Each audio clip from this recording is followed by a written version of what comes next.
Bonjour à tous, je m'appelle Alphom, je suis assistant speaker pour le cours 1.0, 1.1 et 1.2 et bienvenue aux 5 minutes de la clinique du cours.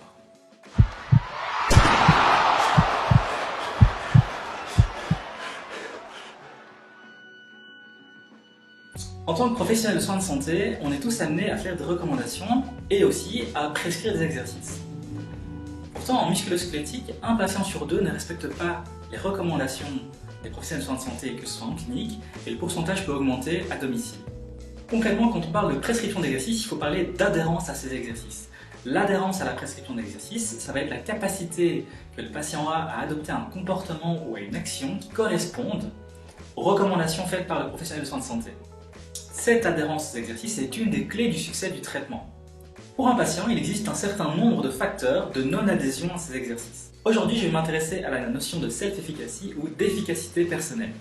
On va distinguer une personne qui a une haute efficacité personnelle comme une personne qui va être confiante en elle, qui va être capable de s'auto-évaluer, qui va être en train à vouloir prendre des risques, en tout cas qui va être accepter des nouveaux exercices par exemple, qui va accepter un nouveau programme, qui va accepter de nouveaux comportements dans son quotidien par exemple, etc. Et c'est une personne qui va bâtir des petits succès, un sentiment d'accomplissement. A l'inverse, une personne qui a une faible efficacité personnelle va être une personne qui va être décrite comme plus prudente, qui va essayer d'éviter toutes les situations à risque ou les situations potentiellement douloureuses. Elle va être très réticente à vouloir commencer des nouveaux programmes ou changer certains comportements. C'est une personne qui, face à l'échec, elle est souvent décrite comme quelqu'un qui va reculer, qui va abandonner rapidement, qui ne va pas voir justement les accomplissements que son traitement ou que ses actions vont faire. Alors certains auteurs ont décrit des façons d'évaluer la self-efficacy ou l'efficacité personnelle. Concrètement, quand vous avez un patient qui a une haute efficacité personnelle, en général vous le repérez tout de suite et vous lui donnez plein d'exercices, vous voyez qu'il les fait très bien et il y a un feedback qui se crée tout de suite et directement. Par contre, parfois il y a des patients où on ne les voit pas, où on n'a pas tendance à les évaluer, qui ont cette faible efficacité personnelle. Lorsque nous sommes face à une personne qui a une faible efficacité personnelle, nous pouvons essayer d'identifier certains facteurs qui vont essayer de l'orienter pour augmenter son efficacité personnelle. Quand on repère une personne avec une faible efficacité personnelle, il n'y a pas vraiment une recette magique pour tout le monde, il faut essayer d'identifier pourquoi. Aujourd'hui, je vais vous décrire 4 modalités pour essayer d'augmenter l'efficacité personnelle chez un sujet, un patient qui aurait une faible efficacité personnelle. Numéro 1, la maîtrise par l'expérimentation. Concrètement, prendre l'historique du patient et trouver des actions, des exercices qui sont réalisables, qui sont à succès pour le patient, pour lui montrer justement qu'il est capable de réaliser une certaine série d'actions, une certaine série d'exercices.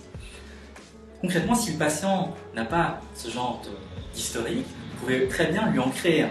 Comment? En lui proposant un exercice, en lui montrant la finalité d'un exercice et en scalant l'exercice, en lui proposant des scales pour avoir des succès répétés qui vont au final arriver à un objectif final.